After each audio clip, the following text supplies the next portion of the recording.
Welcome to Movies Are Life. I'm your host, Nathan Chandler, and today we are tapping into our Southern charm to talk about the number 48 film on the best rom-coms list, Sweet Home Alabama.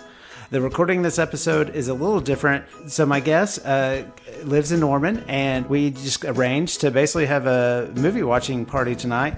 Also, we just recorded an amazing episode, and I said we recorded. I didn't hit record. So here's my nephew, Tommy Graham. How are you doing, Tommy? I'm doing great. How are you doing tonight, Nathan? So if anybody could own anybody some kind of debt in their life, I think at this moment, Tommy has something over me for a really long time. So he's laughing right now. So I just want the viewers just know you missed out on something truly special.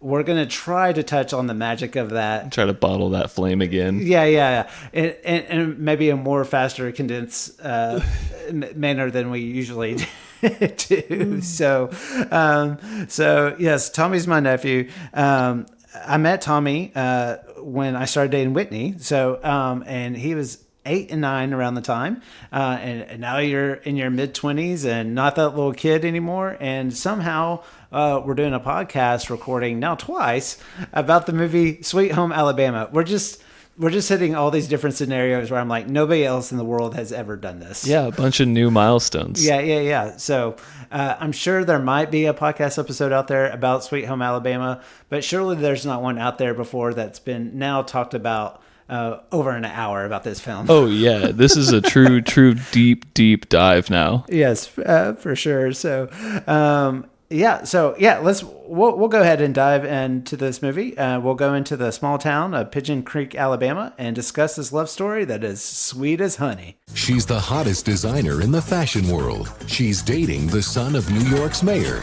and she's about to get Where are we?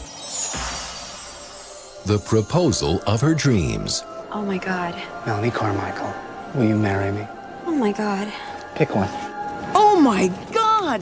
But before she can tie the knot, I'm in Alabama. she needs to tie up one loose end. Get your stubborn self down here and give me a divorce. As I live and struggle for breath. Sweet Home Alabama is a 2002 American romantic film directed by Andy Tennant. It stars Reese Witherspoon, Josh Lucas, and Patrick Dempsey with an incredible supporting cast. It was released in the United States on September 27th, 2002. And although it received mixed critical reception, it was a success at the box office. And as we were talking, Tommy, really like a rom-com that people really seem to hold kind of dear to their hearts. Yeah, it's definitely a cult classic. I think it's received a lot of life after the box office. Yeah. So talk a little bit. So you said this was a movie you kind of like maybe not grew up on, but it was always on, it seemed to be. Yeah, I mean, I would say my sister grew up on it, so I was kind of tertiary. Nope, that word is too hard. I was involved. See, we're all out of words right now. Man, yeah. Truly frazzled.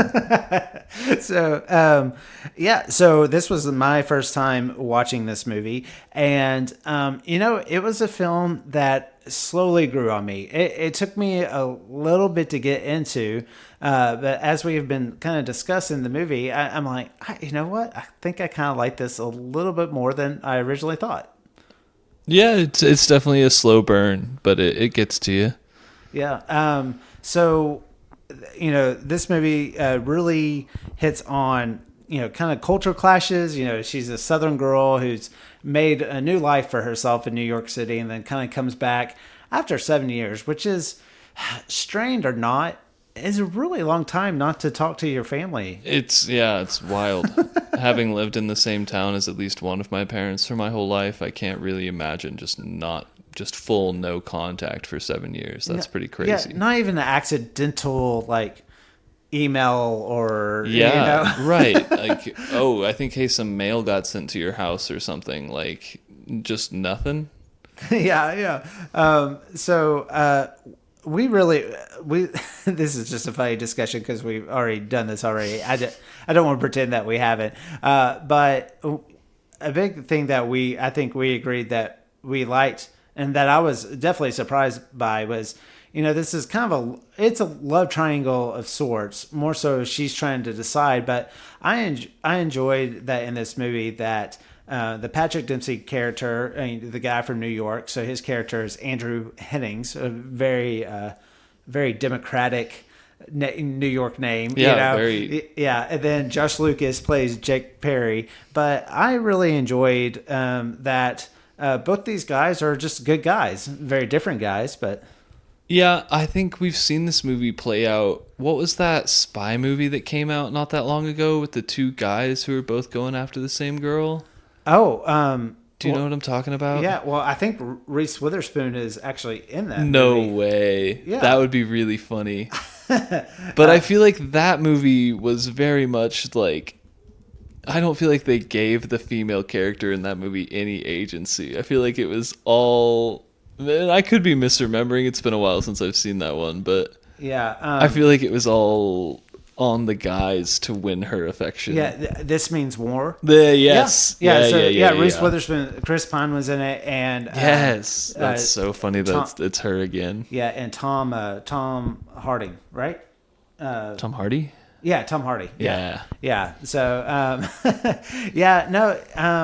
it's definitely this movie leans towards where you want her to get with Jake for sure. I mean, yeah, that's definitely the movie is fighting for it the whole time. Yeah, they met when they've known each other since they were 10. I mean, that's when they had their first kiss. They're doing the soulmates thing. Yeah. That's pretty young to have a first kiss. Yeah, I mean, that's an awkward scene in a movie. If any child had said those words even around me, I think I would have been alarmed. Yeah. I want to marry you so I can kiss you whenever I want. Yeah. Whoa. Yeah. Well, and even this movie, it was made in 2002. A little over 20 years, definitely diving into the Southern culture. There's some scenes that they were definitely would not play out these days, I don't think. Yeah, it's definitely a movie that would have a hard time getting made, I think. Yeah. Especially her parents' house, which not super prominent, but I mean, there's definitely little decorative pillows and the Confederate flag is the decoration motif. Yeah. It's pretty heavy. I mean, her dad being a Confederate reenactor and that being her tie to the South. That's pretty. I mean, they touch on it like it's going to be hard to sell you to my Democratic husband. Right. But something that I was a little surprised by this movie was that it actually sometimes where I thought, now there's definitely moments where it's over the top, but definitely when there were moments where I thought they would go there with certain, it lovingly, it doesn't, I don't want to say that even really pokes fun at this small Alabama town. No, I really. think it's a super respectful but still comedic showing. I mean, they let everyone have a moment where it's a little outlandish, but it's grounded in reality, and everyone has a fun story from the past. Yeah, for sure. If anything, we were talking about, she has these two suitors. Well, one is actually her husband, right? So throughout the entire movie, he's actually never not married to her. Yeah.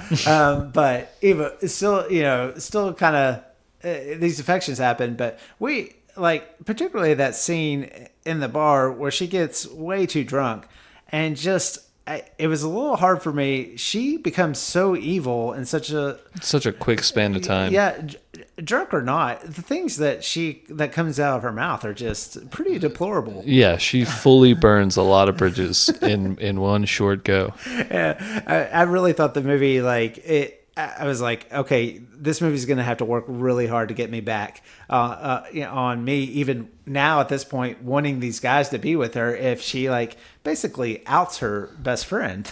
Yeah, totally destroys his confidence. Well, and so her supposed best friend that she hasn't seen in 7 years. Yeah, what a reunion. Yeah. Come back into town and ruin my life, why don't you? So... definitely the performances here. Did you like Reese Witherspoon in this movie? Yeah, she plays the character of not knowing what to do. And I mean, it could be a really whiny, self-indulgent character, and I think it makes sense the whole time. You feel like, yeah, this is a person who left under extreme circumstances and is now having to come back and kind of with her tail between her legs, but she won't allow it to be that cowardly. She's got to come back with the same fire that she left with. Yeah. I mean, and this was definitely like Reese, like probably her first like peak in power. Legally Blonde came out not too long after this, around the same time frame. So definitely there was a train, and I think she had a second kind of second surge recently, actually more with TV work, with the morning show and the I can't think of it now, but it had Nicole Kidman in it. It was an HBO show, limited series show, but very heavy drama. It was a lot of people rich people looking out on balconies when it's with waves crashing and stuff like that. Yeah, somebody's like screaming the title of that show at me right now. But yeah, I liked her. I liked her in this movie, and she played. I thought I was pretty grounded. I think I did like Josh Lucas a little bit more in this, but I think he's the one who kind of really comes out the winner in this movie. Well, that's what they do in these movies, right? Like, there's got to be a white knight somewhere, right? And I think he does a good job of playing the reluctant husband. He doesn't want to give her up, and then you kind of find out why. He kind of feels like oh man, that scene where he's in the car with Patrick Dempsey, and he says, "What happened to Melanie Smooter?" And he says, "Oh, ended up pregnant, and got married to some loser." And he's talking about himself. Yeah, that's tough. Yeah, and we kind of talked about how almost I would say a lot of the comedy aspects kind of creep in more towards the end of this movie. I mean, it was silly, but like when she's trying to find her dad in the field, all the Confederates come back to life. Yeah. I mean, I think he's about to surrender. Yeah, I thought that was definitely like a funny moment. But there was these surprisingly pretty deep moments, and particularly the scene where they're in the Coondog Cemetery, which is in fact a real place. Yeah, I mean, it made me cry. Yeah. It made you cry. Yeah, I mean, growing up with pets, having the thought that a pet might pass away while you weren't there, and then having to come back and confront that, and then also having it come from someone who you don't want them to have that power. You don't want your husband who you're trying to divorce to have that power over you, to see you in that state of, oh, your dog that you love passed away, and now you have to kind of let that hit you and compose yourself. Yeah. And then she lets her guard down fully in that moment. Yeah. I mean, and that's where I think man, you really I do feel like you feel like the connection there, and then it's kind of all just funny because it's still really at that point, I guess at that point she thinks the papers are signed, but they're more or less still together. Yeah, right. They're still definitely married. Yeah.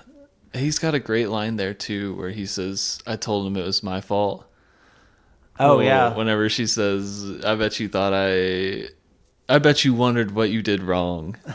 Yeah. About the dog. And then he says, "I told him it was my fault." Like, that's a good line. This movie's full of little quotable, little stingers that stay with you. Yeah. And I also liked, it's something I think about like East Texas all the time, and they kind of make an allusion to the lightning bugs. Mm-hmm. And I mean, you see them sometimes around here in Oklahoma, but I will say nothing like East Texas. And I mean, summertime East Texas, it's like everywhere. Lightning bugs. Yeah, I've always really kind of liked that symbolism and that look. Yeah. Well, lightning plays a lot in this movie. It sure does. It makes sense that his character would be the one that points out the lightning bugs. Yeah, and almost why I thought I had seen this film was probably maybe just growing up seeing the trailer a lot. Mm-hmm. But I do like the baby in the bar line. Yeah. And you've got a baby.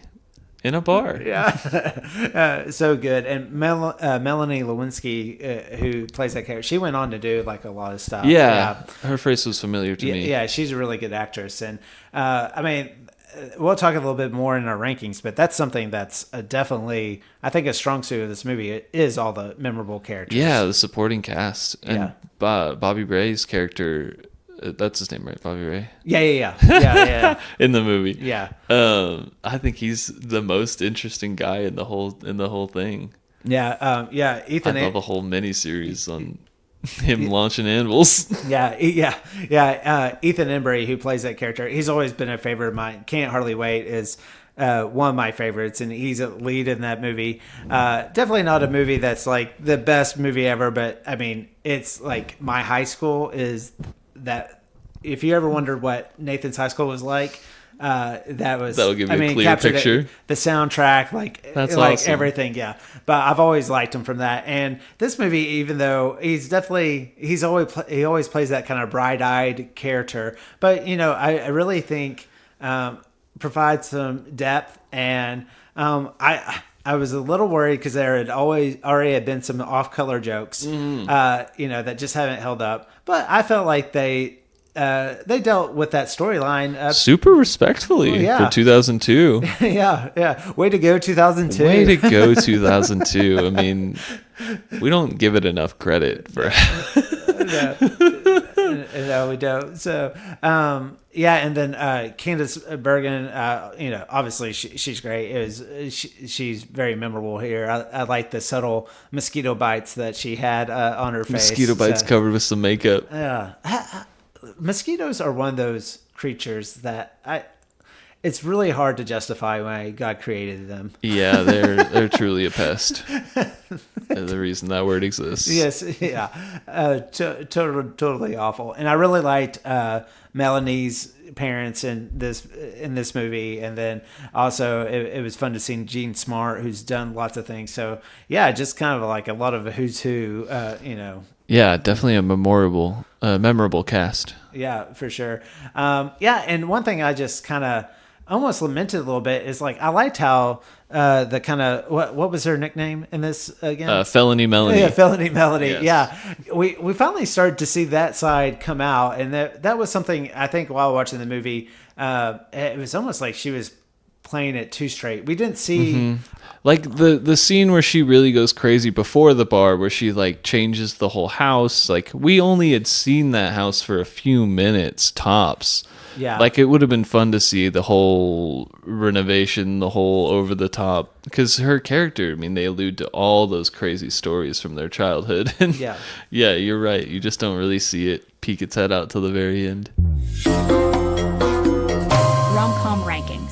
The romantic chemistry between the leads. So, what did you think about this chemistry between Reese Witherspoon and Josh Lucas? Yeah, I think it's done really well. The flames of the passion of the anger get to reflect on the other side. I think you really gotta love someone to hate them that much. So I think it's shown really well. I go like a 4 out of 5. Yeah, they. I was a little surprised. Like by the end of this, you really see them together. I kind of appreciated. I was doing a Google search while watching, but Reese Witherspoon's originally from New Orleans. He's originally from Little Rock, Arkansas, and so they do. Not that I don't think actors can portray somebody from the South if they're from the North, but like you kind of, especially Josh Lucas. I mean, he does a great job. Yeah, he does a really good job, and. Always been a fan of him. Especially if you watch college football, especially at ESPN, College Game Day, his voice might be a little recognizable because he does all the Home Depot commercials, voiceovers. Everything you need for spring at our best prices of the season. Feels like spring at the Home Depot. How doers get more done. Now that I've said that and you'll hear that commercial, you won't. Yeah, you can't not see his face. To unhear it. But yeah, no, definitely. I think definitely when they get together, it's quickly. You quickly understood that their history is there. They quickly just go to a level that you know that there's both baggage there, but like you were mentioning, that whole dog aspect to it. Yeah, there's a lot of comfort. Yeah. yeah, I mean, I'm sure it's so easy to slip into those old habits. Yeah. I don't know if I've truly ever. I mean, I'm sure I've seen a basset hound before, but I don't know if I've ever known anybody who has a basset hound. Yeah, I can't think of one either that I have known firsthand. Yeah. The scene was, I thought it was a little funny, but when he throws the bone in the water and it takes so long for I was with her in that moment. Yeah. I was like, wait, what is this? Who's going to get in there and save that dog? And what is this movie trying to do to us right now? Are we going to watch this dog drown? Yeah. Is it trying to elicit a laugh, or are we How deep is that water? I didn't understand that line. Yeah, about 8 feet, I guess. Yeah. All right. I guess you'd need to know that to land a plane, but... Yeah. I read that actually where they filmed that scene and with the plane and everything, it's illegal in that town to land a plane on water. And so they had to pay a fine for every time they did it. Yeah. But it was only $300. So no, they just paid it. Yeah. That's just how much it costs to do that in that town. Yeah. So the second category is the best friends aspect of here. We were both high. We agreed that it was Ethan Embry's character. You did great. But the supporting cast as a whole, it is pretty memorable for sure. How do you rank this category? I go 4 out of 5 again. Yeah. Yeah. They Reese Witherspoon's character is obviously the protagonist, but they move the story along. All the extra characters. Yeah. And if anything, a lot of these characters, are keeping. They really do keep her in check. Yeah. For sure. mean, they know. I mean, they all allude to how crazy she's been in the past, and I feel like they're all dancing with it. They're all towing the line with old felony Melanie. I honestly don't know if I've really been that honest with another friend ever before. Oh man, and she's got so many of them. She does. I mean, everyone in that town is tied to her in some way. Yeah, if anything, this movie actually does a pretty good job. I mean, there's a lot of supporting characters, and we have a pretty good sense of where everybody is coming from. Yeah. And it's fun because we know them as Melanie knows them, so they're a little truncated, right? There are things that have happened beyond her that she doesn't know about, so we get to discover them with her. It's a very interesting mechanic. I'm with you. I don't know if I said it, but I'd give it a 4 as well. Pretty memorable about this.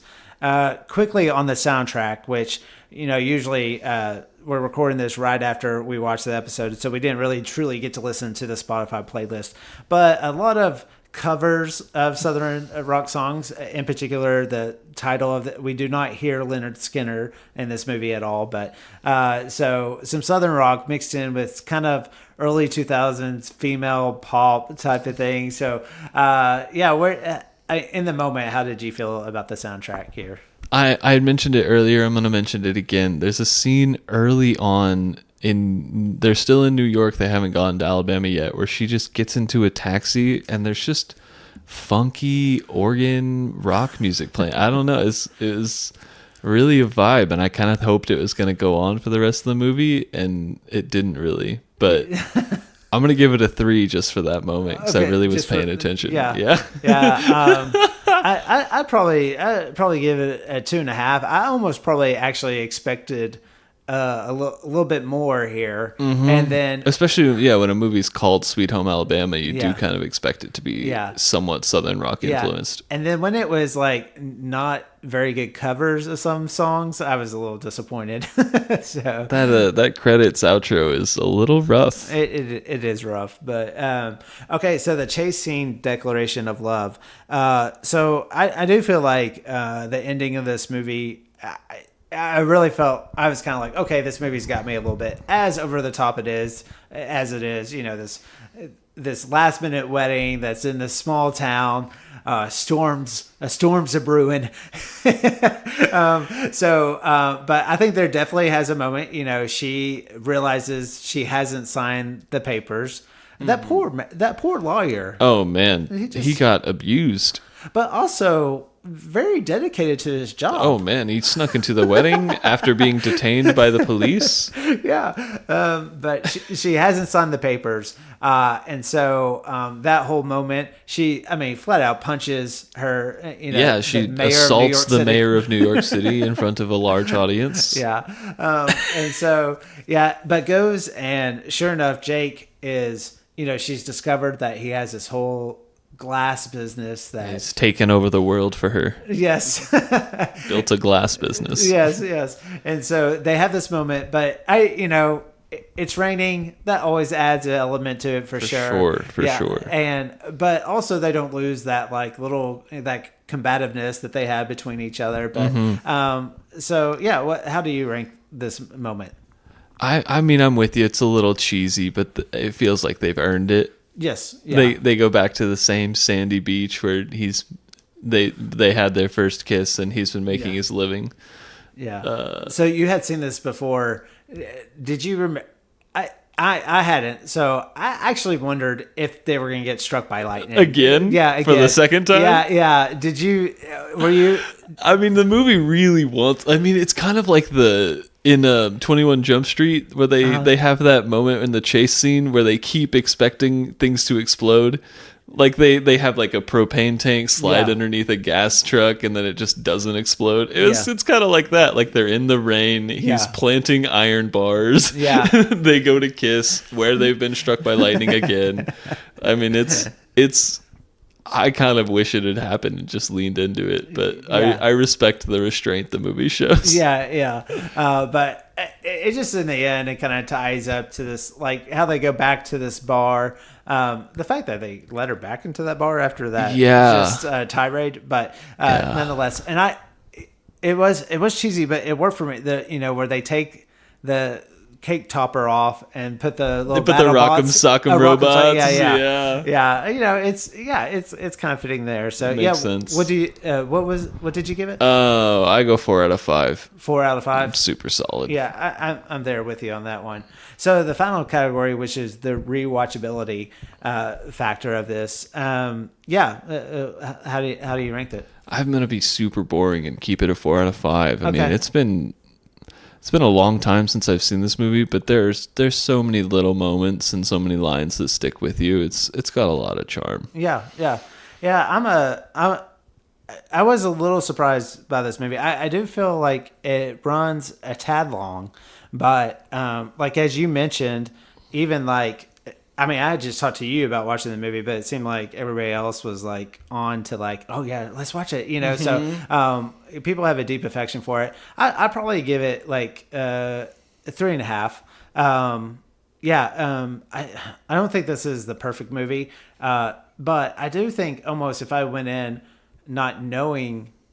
I thought it was going to really lean into the rom-com aspect. And I think it's actually more of a romantic movie than comedy movie, even though it's all kind of absurd. But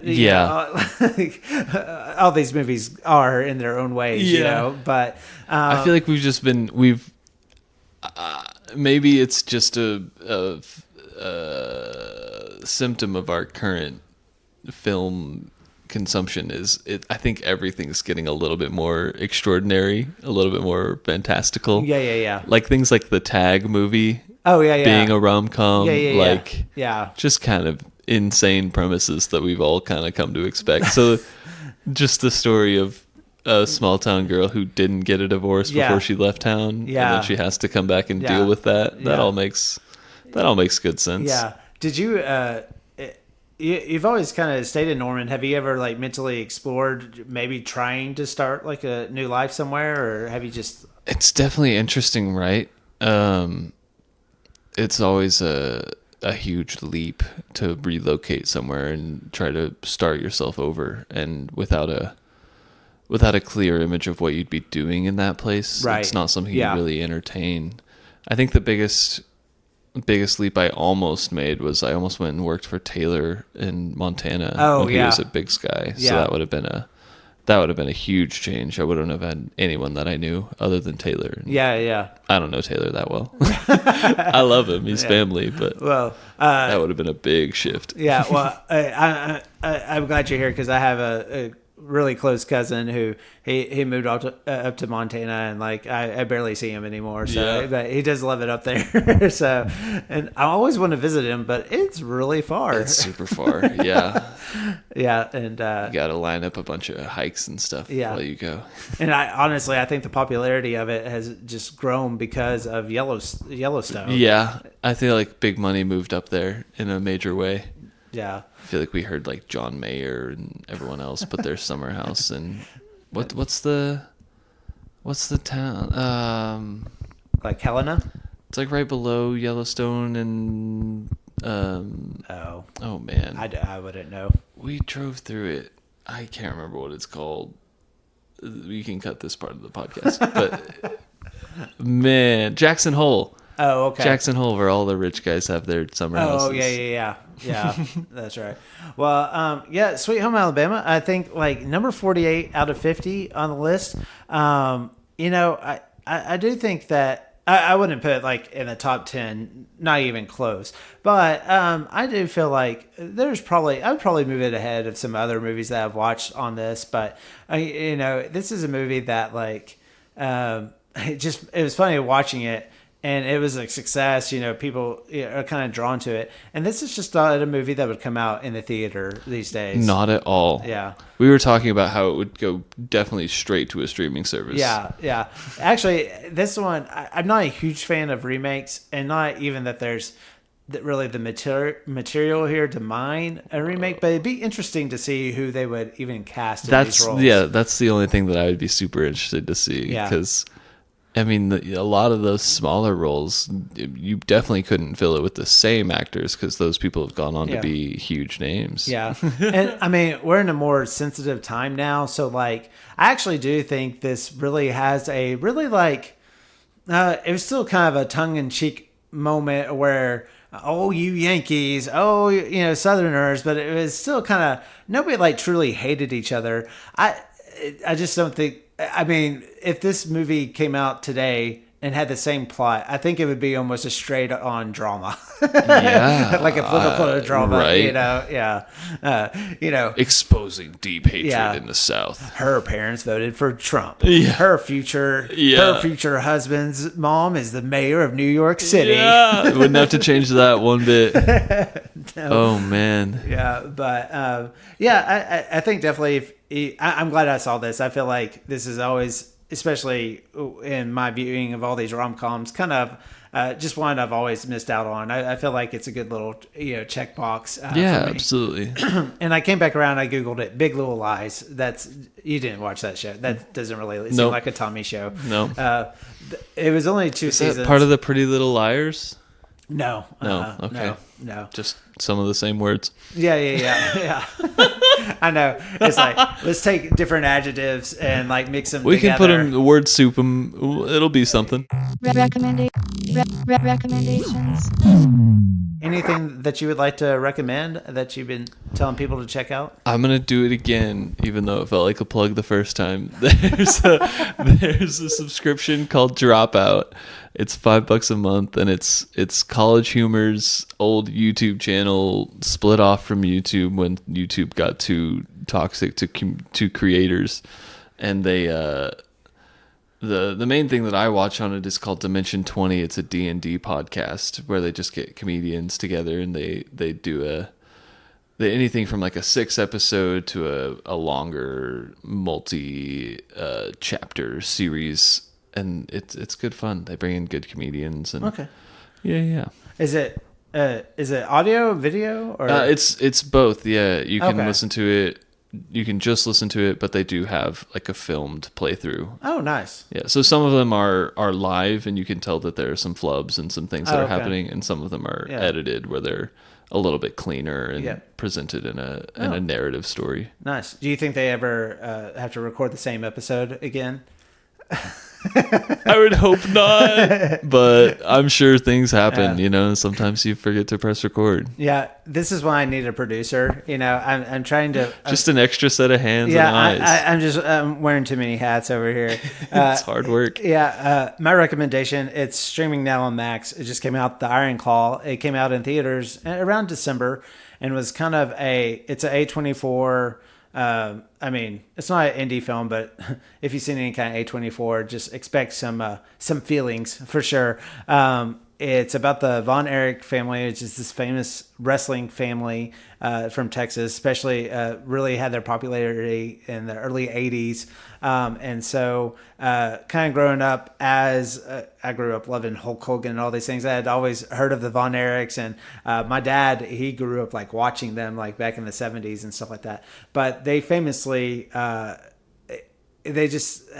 their story is a very tragic one. So even when you watch the movie, even though, I think it took some artistic liberties, but really the things that happened in it happened to this family. And it's almost, don't let the wrestling aspect turn you off, because it's really not about the sport of wrestling. It's really about this family, and in particular brothers.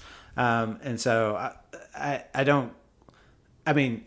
we all connect with your siblings. I don't have a brother, so I don't connect in that way. But this movie really does a good job of just showcasing that strong bond. So high recommendation, great cast. Zac Efron's in it. Yeah, he's been killing it lately. Yeah. And it's almost, he is like so bulky in this movie. It's almost weird to see. Yeah. So it's like, what was his character in High School? Troy. Yeah. Troy Bolton. Yeah.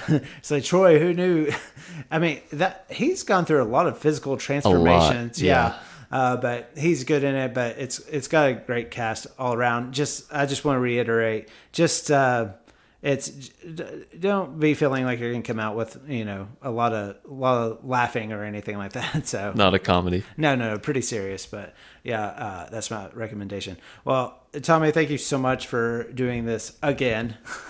No problem. I feel bad. Like if I ever want to do another movie with you, you're gonna be like, I'm a little busy that night. I'm just gonna make sure you press record. Yeah. So I've been adamantly watching the time code on this one. Thank you so much for doing this. We're in the home stretch. We only have 5 more rom-coms left. Wow. Which is crazy. I can't believe I've watched 45 of these. Yeah, 45 rom-coms in. How do you feel? You ready to take Whitney on the perfect date? Yeah, I'm feeling pretty optimistic overall in life, so that's good. That's good. Yeah. So, I hope everybody has a great Memorial Day weekend. I hope school's closing out for everybody. Stay safe out there and stay cool. Yeah, enjoy the pool.